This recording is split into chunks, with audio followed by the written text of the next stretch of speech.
So now that you're part of the Ugly Couch Show itself, Commander K, Jelly Biglins. Jelly! Hey, I got a question.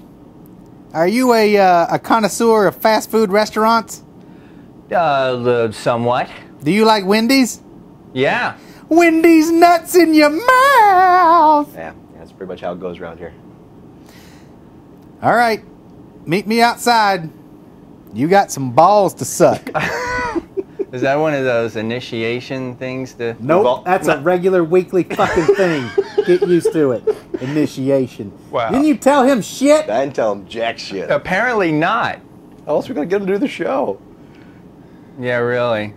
My balls are dry! Well, I need the money. No, we don't pay. Your payment will be my dark seed. Hurry up! Dark seed? You'll learn soon enough. It tastes like licorice, if you're lucky. What the hell are you guys watching?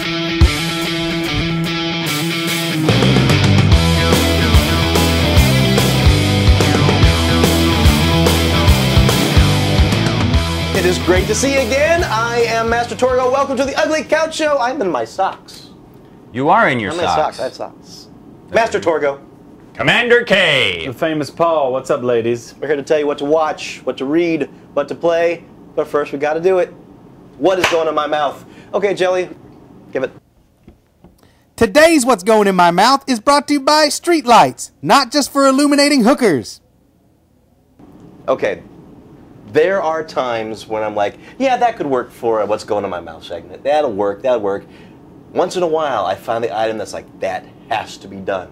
So much that I had to put it on an airplane and bring it with me and make sure it didn't explode on the way. I'm so excited to bring to you Holy shit. sweet corn soda. Sad thing is I've actually heard about this. I'm so excited that this exists. Lester Fixin's sweet corn soda. Y'all get your fixins. Now I got a bit of a cold, so I'm just gonna pour myself off a little bit. Pure cane sugar. In this Wait urine a minute. Corn soda made from cane sugar, not from corn syrup. I don't run all the way now. I'm gonna have to rely on your What syrup. Oh! What It incredible smells irony. like corn. Holy mackerel! Oh my God! Wow! Like It does. It smells it's like not cream corn. No, yeah, the cream corn. It's not like the Jelly Belly corn. It smells like corn, Yes. Not popcorn, just like buttered corn, sweet that's buttered corn. fucking weird. I'm a little freaked out. All right, we doing this? Of course we doing this. 1, 2, 3.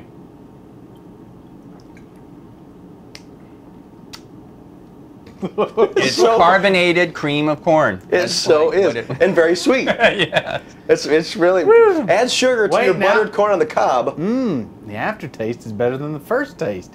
The aftertaste It's weird because is it's like not kettle horrible corn. at all. The aftertaste No. is like kettle corn. The first taste is not bad.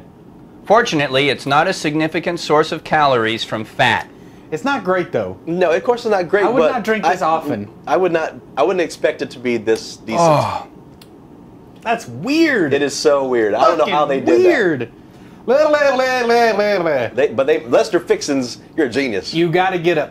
You got to fixed get it. a thing of this. You got to get a close Yeah, up the of that aftertaste is like I just finished a cup. shit. Yeah, kind of. It kind of tastes like kettle corn to me after you're done drinking it. That's sweet. Wow. And there's Wow. like nothing corn in here. Carbonated water, sugar, citric acid, preservatives, sodium benzoate, natural and artificial flavor. Maybe there There's is. got to be some corn in there. 'cause Yellow that smells like 5 and straight up yellow corn. 6. This is the future Yellow of number food. 5. This is the future of food, gentlemen, right here. Man, No corn, I don't but need tastes no like yellow corn. number 5. All No right. disassemble number 5. I can't grasp All my right. brain around Wow. it. Enough corn soda. But I like it. Oh, I don't. I love cream of Hate it. corn. I wouldn't so buy it's it. sort of. Oh, you might really like that then. It's all right. It's a soda. You love cream corn though. Yes, I do. Why It's is great that? for a novelty. Those Cream things? corn is Yeah. awesome. Okay. dude. You know. No, I hate Slow cream down. Why is cream corn awesome? Have you ever had cream corn at Memphis? Really good. Yeah, Memphis does make a good cream corn. That's There you true. go. Then there's If it's your, done right, I guess. Then there's your answer. Okay. Not the too butter long that- on the stove. Yeah, Butter yeah, that yeah. freaks me out. All right. There you go. What you got? You ready? I'm ready. What you got? Okay. I want to know what you have. So, you know me, maybe you know me, I don't know.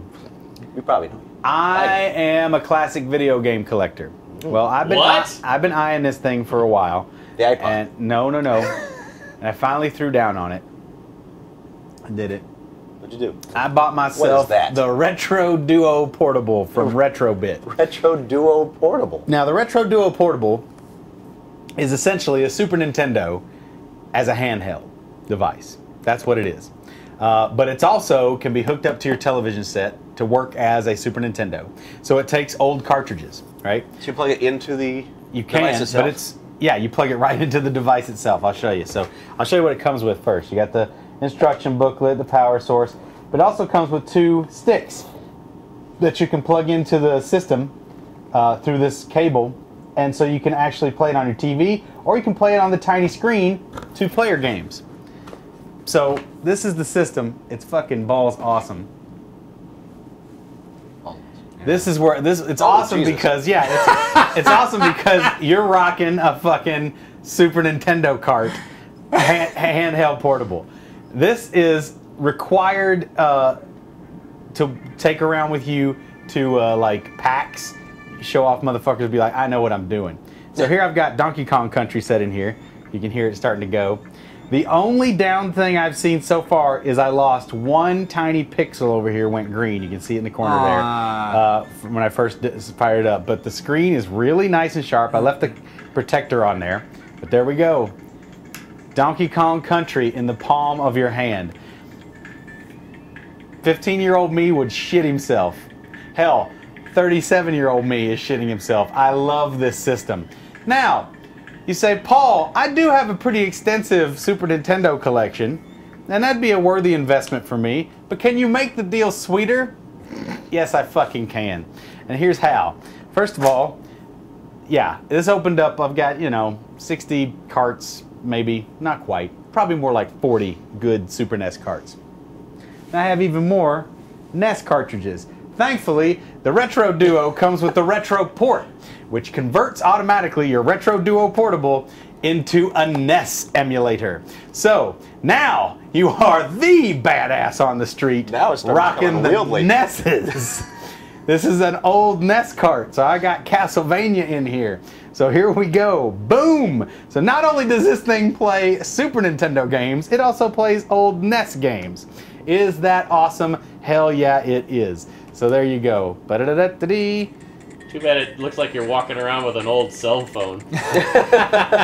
Who cares? You don't have to walk around. It also comes with a little stand, a little plastic stand. Okay. So you can set it up just like this, and seriously, you can hook up 2 controllers and just play it. It's a thing on the go. And it comes with a power source, so you can plug the power source in there.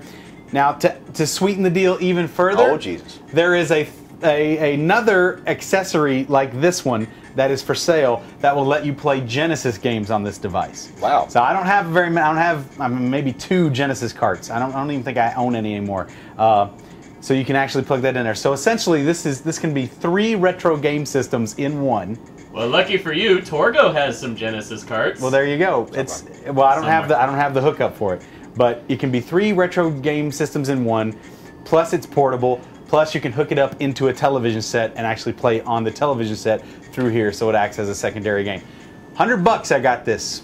And you can find it a little bit cheaper online, but not much. That's about where it ranges. Where did you find it? I got it here at Zia. Zia Records has this at their store, so I was really thrilled to pick this up. I've been eyeing it, like I said, for a couple of months. Came in some cash, and I was like, fuck yeah, and I'm very glad I did it. Like I said, my only down thing, 1 little pixel has gone out on me so far, but this thing's badass. Speakers aren't awesome, but the headphone jack brings delicious sound quality right home. Couldn't you just return it and get one that doesn't have a dead pixel? They only had this one in stock that I know of. So you can't have it anymore. Sorry. Yeah, and that's okay. It's not seriously. It's not bugging me that bad. I'm just so happy it even works. I was serious. I was a little bit skeptical. I was like, am I gonna throw down and be? But no, it worked, and it works pretty damn well. I've played Star Fox on this, Super Ghosts and Ghouls. It's fucking wicked. So if you're a retro gamer, an N64 game? There is a 64 Star Fox 64, but the original Star Fox is a Super Nintendo game. Okay. Yeah. I'm surprised it doesn't have an adapter to do N64 games. Well, there's going to be a 64 version coming soon. The main competitor to this is called the Superboy, and it looks like a Super Nintendo pad, and it plays Super Nintendo games like this one does. But I bought this because it has the retro adapter that lets you also play NES games. So this opens up my whole catalog of back Nintendo stuff. So I'm just like, this is awesome. And I mean, I have the systems that they'll still play on, but this is a backup system as well as a fun handheld. Now I'm actually playing games. I can play this in bed at night, you know? Sure. I saw one on Amazon that has the 2 slots built in, so you don't have to have the adapter. The for FC, NES. the FC Twin, but those are not handheld devices with their own screens. Those are other games that are made this by. one was a handheld that had Was its it? own little Really? screen. You're gonna? Yeah. Oh. All right. Go back and forth. Well, cool. Maybe that's awesome if there is that. But all I'm saying is, from my time with the RetroDuo port, I'm very, very pleased with it. It works really well, does what you want, and more. I was super, super happy. So my hat is off to RetroBit, the makers of the RetroDuo Portable. You know, support these guys. This system is badass. There's the little Genesis adapter that you can buy. Yeah, it's really, really cool. So if you were on the fence about this system, jump. If you got a big, Retro makes back one library. for ColecoVision. I'm all aboard because Well- that's my jam. ColecoVision. That would be, yeah, that would be a little bit trickier. So I don't think they'll ever do that. I think Probably not. we're I don't think there's a market for it. I think we've reached the limit of how far back we're going. And plus, I mean, Super NES and Nintendo games, those are great games. And a lot of them. There's a lot of them out there too, and they're not that hard to come by. Oh, and the other awesome thing, I was able to plug in my Super Game Boy adapter. Did you ever have that for your Super Nintendo? And that worked? It works. So I ordered a couple old Game Boy games. So it's basically 3 systems. Does it make it like that much longer though? Yeah, I mean, well, Eventually you have a staff. No, it doesn't make it much longer than, it doesn't even make it as long as that, because it's a Super NES. So it's just that Super NES cart, a little bit long, because it was a little bit longer cart anyway.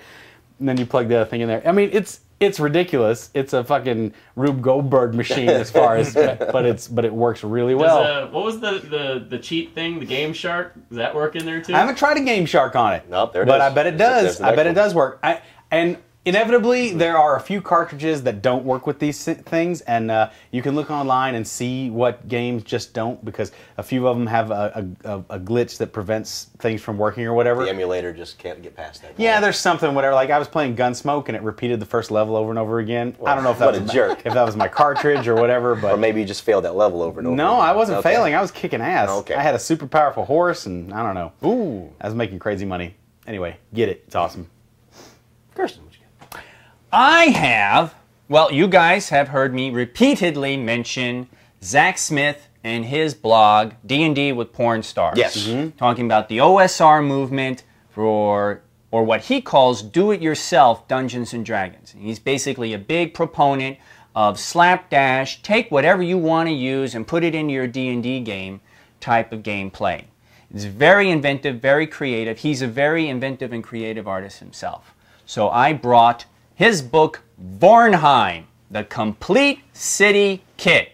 And you'll notice it's a real tiny book. Mm-hmm. Yeah. Zak does a lot of gonzo, weird type of randomizations. And that's one of the things I love about his approach. And that's something of his that I really got into. I wanted to try to free myself of a rigid approach to some kind of DMing or game playing. And his approach is really be random and just totally build off of the randomness as you design. So I like it. He put together a whole bunch of his house rules for his particular game world that people saw on his little video, I Hit It With My Axe, which is the video of him playing D&D with porn stars. So Vornheim was the hardcover book that he put together and put out. I like this book a lot. It's got a whole mess of interesting approaches to world creation, interesting ideas, weird gonzo ideas. The immortal zoo of Penfing, which resides in the city of Vornheim. It has the infamous flail ceratops. That's so ridiculous. You know? And we have the that. taverns and games table, where in one game, people rolled up, they went to the Howling Beaver Tavern. And if you guys had asked when you had gone there, you would have learned that they had grub fights. Grub fights? That's what you guys randomly rolled up, but you never ever I never actually asked got about to games. You never asked about games at Forget the tavern. about pub games. And he does very, very cool approaches to his tables. He'll have like 3 columns all lined up against a 20. You can roll 3 20s, pick each column, or you could roll 1 20, go straight across, whatever approach you want. Oh, cool. And Vornheim is the city he builds off of. He has other interesting charts. I love some of this stuff to deal with those things when your players are just driving you crazy. Like, No one does that. I search the body. Jeez, I hear that every time. Not from don't me. I? I never search the Not body. from Torgo does. don't. Well, you usually, that's because you don't make it to the body before everyone else has That's true. searched it. But we had, search the body. This is a nice D100 chart. Item 68. Oh, Exotic blue egg. I came across one of those. Yes, you did, didn't At least you? it's not an exotic yellow egg. what's the Oh. from a little boy? What's that exotic blue egg do? Well, actually, that's one of the points. Is you totally build off of the randomness of it. So you take his random idea Yeah. and then you add and cultivate its Yeah, the properties. adventure starts building up around So whatever. abilities get different properties. So Yes. is there like, does he have like a randomized ability and property thing set up already, or should does he encourage you to make your own? He encourages you to go on your own. Like for the exotic blue egg, Yeah. what I did is I made that a clue to a mystery because they found that on the body of a cultist that they had fought, and they were trying to figure out who these cultists were. So that's what I did there. Now, so did you let them roll, discover the blue egg, and then go, okay, now that they found this blue egg on this cultist body, Yep. whatever they found was going to be a clue? Well, actually, it was more like, let's see what this is. The Okay. egg was a clue, because another piece they rolled up, I can't remember what number it is, was a piece of hard cheese. And we that was spent forever awesome figuring out the because goddamn they cheese. actually wondered about that cheese forever, and all it was a piece of cheese. There you go. So it was just totally me the guy had playing a piece off of of what cheese. they did. Great. So I got you. my favorite thing right here is the NPC relationship chart. I love this. What you do, and by the way, Vornheim comes with a PDF when you order it, and you can do printouts of your tables. Oh, that's great. Let's say we have 4 NPCs, Okay. Torgo, Paul, Kay, and Jeff. Roll 5d6 for me, would you? 5d6. Here we go. Do you want me to add them together? No, just Alright. actually give me each number. All right, 5. 5. 5. 5. 5. You're kidding me. Not kidding. 4. 4. 4. 4. Yeah. All right. Full house. Now Wow. you've got 4 NPCs that you just pull out of nowhere, and you want to establish the relationship. So you put them in their circles, and you establish that Torgo Yes. is secretly involved with Kay, who is a cousin of Jeff, who lusts after Paul. Oh, Lord. Paul Nailed it. is sweet on Kay. I think you're beginning to get the idea. We're not just here for the webcast. Yeah. And Torgo is sweet on Jeff. Forever. You've totally built your NPC relationships Let the rumor right mill off of continue. that. One Yeah, quick I was gonna roll. say. One quick roll, and that's actually the whole point of what he's looking at. This is just if you want to build randomly. If Yeah. you've got your plan, you've got your plan. But if you want to build it randomly, you can. That's a much more improv approach to it. It is very Is he an improv. improv actor? He is actually very artistic. All the art you see here, done by him. He did all of this. Did all the art in the All book. right, art. And Especially he's the- involved with a lot of performers. He is, of Flaillosaurus. course, a porn performer. Yeah. And I think there's a bit of improv in that. Sure. So here's one of the most interesting innovations on the book. He wanted something where you physically use the book in your game playing. So he created the drop table. And literally, you just hold the book, say you drop a D4 on the floor. God dang it. And then See I how this lost a works. D4. So you drop your die on the cover. Then you go to the key. Now let's say you're rolling up an animal. Really quickly, you look here, you look to the right, and that tells you the maximum damage it can do, which is a 7. I would say D6 plus 1. Then you look to the top or bottom for the AC. 14 or 6. If you're using ascending in armor class, which of course you will because you're smart, it's AC 14. and then you look at the hit die, well, it's 1. So it's a measly 1 hit die, 1 level creature. This is something you can do to randomly generate characters. Cool. On the back is actually a random, you can drop a mesa die for a whole bunch of attacks. It literally would tell you what the attack number was, a location Where it if you hit. wanted, your damage depending, all based on the cover of the book. Ultimately random. Yes. roleplay. Now, That is pretty cool. do you think he should have totally gridded it up rather than leave it like this? Well- Because there's going to be all these sticklers, and if you're playing with some people that play D&D, they're like, hey, it's clearly in the 7. It's Listen. not the fight. That's true. If you're playing with those people, they probably wouldn't like this system. You're anyway. right. You're right. That is this definitely is designed true. for people who are ready to gerb it up. And that is part of it too. The people that he plays with totally eat it up, totally swallow it up, and jump right in. Cool. I can't recommend Zak's blog enough.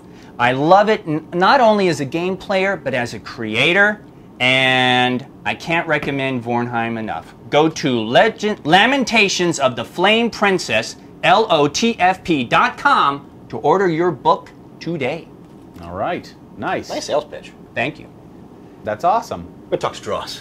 Stross! Stross! Charles Stross, to be example. And to be specific, the Laundry series by Charles Stross. The first one, the Atrocity Archives. Second one, the Jennifer Morgue.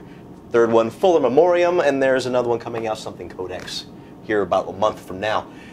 Now, this is a fantastic pairing. If you like your spy fiction, your John Le Carré, your Ian Flemings, and you want to take that and add a little bit of H.P. Lovecraft, you will have the Laundry series by Charles Stross. Basic idea: magic exists, but it's done mathematically. Therefore, you have a better chance of summoning Cthulhu through a random chaos number program in your computer than you do through drawing symbols on the floor, although that works as long as it mathematically works too. So there is a hidden group called the Laundry out of the UK, and they are there to fight basically other dimensional forces that are popping through due to math occurrences in our world. It is a funny book. It is add all that to basically the Office style politics, Okay. and you have the Atrocity Archives. It is a fun story, funny story. Is that a set of cubicles that resembles a pentagram? It is a, well, I don't see that, no, Did I but see within that? the I missed cubicles it. you do see tentacles, a man Oh, drinking okay. coffee, and a nuclear explosion. Hilarious. Again, very British humor. Now does get a little technical with the tech speak. The more you know about IT, the more you'll probably grasp it faster. But it does a good job of spreading that stuff out and giving you the gist if you don't know it. Plus, there's a glossary in the back for all of the terms. Now, what I do like also is he ends his book with an essay talking about why he wrote specific parts of the book. So I always like when the author divulges a little bit of his mind. But not only do you get one story, but you, especially with the Atrocity Archives, you also get his second story, The Concrete Jungle, which actually won the Hugo Award of 2008 for Best Novella. And if you're really into the world that is created, Cubic 7, a role-playing game design company, has created the Laundry role-playing game, so you can expand your adventures and enjoyment from there. But again, if you like funny Cthulhu-style James Bond stories, you're good to go. Plus, it's got that great character that you're seeing everything through that just doesn't care about his job, but has to do it because he wants to. That whole Office Space kind of thing. That's Did you ever read the Fools series, Fools Company, and all those? You ever read No, those, I haven't. Christian? I've heard of them, but I haven't read them. Yeah. Phule. Yeah. It's that protagonist kind of has that attitude. It's that British humor. That, Yes. Yeah. That's good. It's reminding me of that series. Just looking at the covers, the art, even. Maybe it's the same artist. I don't know. But the vibe of the artwork is giving me that same kind of. Sure, and it was the artwork that originally brought me to the series, because the artwork does kind of exemplify what the books are like. That cover is great right there. Yeah. So, and your tagline, James Bond Cthulhu, hey. Yeah, That who isn't sells me sold right by there. that, right? Uh, So yes, Charles Stross, the Laundry series. Check it out. Very cool. Well, what time is it? He-Man Run's time. house. Adventure Well, oh, okay. Time! Oh, it's okay. Adventure Time, you dumbasses! Oh, so we're going on adventure. Adventure Oh, wait. Time is in Oh, comic book form now. It's that cartoon. That's right. So video games is what I'm all about today. This is basically the cartoon. If those of you who are not familiar with Adventure Time basically extrapolates video game logic into a cartoon animated series. That's kind of at the core of what this show is about. And henceforth, it is also now a comic book, and the same kind of crazy rules apply. All kinds of nuttiness. You got Finn, who's a human, and Jake, his dog, who go into this crazy realm of what is it called? Ulu. The world is, I can't remember what the world's called. But anyway, you got Princess Bubblegum and all these fucking crazy characters, the vampire girl, and all, it's awesome. Anyway, it's insane, crazy bullshit. Now this is issue 2 and 3. Issue 1 I got, but it was in its 3rd printing already. So yeah, it's not just for kids. People are buying this up. You know what I mean? It's awesome. The first series is coming to DVD very soon, and I cannot wait because I haven't been able to catch all the episodes like I want to. It's very, very funny. It's got some really good, talented artists coming up working on the book. So you got the main storyline, and then you've got some sub-stories done by other guest artists as well. So it's really cool. If you have any love for fun in your heart, fucking pick up Adventure Time with Finn and Jake. It's the shit. And in the cartoon, you got Jake voiced by John DiMaggio, who does Bender, who does all kinds of great voices as well. It's just awesome. You got a lot of really good people involved with this thing. It's freaking good. Who's the guy who does it? The main dude who did it, who does it. Commander K. No, it's not Commander K. 80s Jeff. Nope. I can't remember. Oh, here we go. Pendleton Ward is the guy who created it. But yeah, it's really, really cool. It's great, and the main story is really funny and interesting, and it does a really funny thing of like adding like director commentary shit underneath. Okay, I like that. Yeah, I like it's that like a lot. really hard to read little tiny bits of lingo in there, so it's like very subtle, very subliminal messagey type stuff. So this is great. Kids of all ages, jump on Adventure Time. Like I said, the logic of video games extrapolated into animated and cartoon series. It's great. Great comic book. I got, as you guys recall from my little diatribe I did on the blog some time back, I am sick of conventional European medieval fantasy. I like stuff it. that goes a little different. Oh, okay. So here I have a trilogy by a new writer, N.K. Jemisin, the Inheritance Trilogy. I have the first 2 books here. The first book is The 100,000 Kingdoms, which actually was, That's a yes lot it to is. cover. It's actually about this empire that rules the entire world. And the 100,000 Kingdoms is the name of it, and it's actually a deliberate hyperbole. Yeah. Like, this is how awesome we are. We rule 100,000 kingdoms. Gotcha. It's actually a real cool concept. They actually own 3 places. Well, it's the whole 3 places, though. It's Yeah. everything on the planet. Yeah. And the author, Nora Jemisin's African-American, and she brings a cool perspective to that. Her actual protagonist in the first book is part of a marginalized culture that was conquered, but is nevertheless part of the aristocracy. And she gets involved in succession politics when a major leader dies. Oh. And the books are self-contained, which is something else I really like. They're actually, we move on to another protagonist in the second book, The Broken Kingdoms. And the third book, The Kingdom of the Gods, is actually out now. It just came out in April. I can't recommend these highly enough. I've read these first 2 books. I will recommend the third based on the first 2 right straight off. I really do enjoy them. They're interesting approaches to magic, interesting approaches to gods, as well as adventure, but also a bit of romance, because there is a sort of female perspective going on here, but nothing sappy, no paranormal romance that would really distance, red meat loving fantasy lovers like us. So. And you don't have to read the first 2 to get into the third, maybe? Not really. This book builds on events that happens in here, but you've got different characters. Neat. So, the Inheritance Trilogy, N.K. Jemisin. She has her own blog. Google her, look her up. And the third book, The Kingdom of the Gods, is out now. Awesome. Yes. Well, I'm going to move on to a movie, bruv. All right. Talk to me, fam.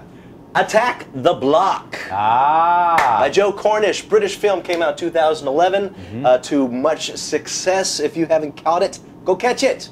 It's fantastic. I own it and I haven't watched it yet. Haven't yet? Oh, it's No, all me right. too, and I haven't. It's an no. easy, basic concept. South London in the projects basically follows a gang of about 6 kids that are present when an alien attack arrives on Earth, and therefore they fight back. Now, what is most of the charm of this movie is the fact that it really relies on the youth speak of London, which, if you're unfamiliar, it's off Jack Crack the Cracker Man to the next man kicking up fuss. Turn on your subtitles, is what I'm telling you when you watch this movie. It's Subtitles. because you will miss wonderful, wonderful language if you don't, because they speak it fast and they speak it right. But again, it's funny. It has Nick Frost in it as a wonderful stoner character, and at the same time doesn't pull back on the gore either, so it makes for a great horror alien invasion film as well. But the kid actors they got, spot on. All the actors spot on. And if you get the Blu-ray version, it is stacked to the nines with 3 different commentaries, plus all the other extras that you typically enjoy with a well-stacked Blu-ray. But Attack the Block, lots of fun. But yeah, turn on those words, because, whoa, bro, I'll tell you something. That's all I got. That sounds cool. That's all I got. That's all I got. What you got? Write to us. Comments at uglycouchshow.com. And, of course, listen to Geek Shock. That's our podcast where we talk about Week in Geek, the crazy things that go on every week on our geeky lives. Not just ours, but yours. Yes. Get involved. Keep liking us on the Facebook. We're creeping up towards 700 likes. We're going to get there eventually. Please tell your 800, friends. Paul. Oh, 800. Yes, we're almost there. Keep it up to 1,000. We're keeping it up to 1,400. Well, right we're going to go. We're going to go up as high as we 1,800, can. 27,000 right now. We're going to go as high as we Million. can. 1,000,004. But please, We're beating Bieber. if We're you like beating what you Bieber. see, spread the word. I'm telling you, we're going to blow up. Shit's going to hit. You're going to be like, I knew them when. Maybe. Who knows? When? I mean, I'm already the famous When? Paul, so, you know, it's all good. Always. You've and forever. already blown up. Oh, fat joke. I Anyway, did. no, I know. No, I got it. I called it on myself. All right, all right. I love me some donuts. All right. So yeah, please light us up with some comments. Send us some emails if there's something specific that you want us to cover. You know something nerdy or awesomer that we don't. Tell us about it. We'd love to hear. Man, we got feelers out there, but we can't touch everything. No, we can't touch everything. Damn it. I want to touch everything. Every gross, sticky hole. Until then, I am Master Torgo, Famous Paul. Commander K. and we'll see you next week, or whenever we do this on the Ugly Couch Show. Because goddamn it, you don't know when the next one's coming. That's right. That's the mystery. See you in September. Always leaving them wanting more.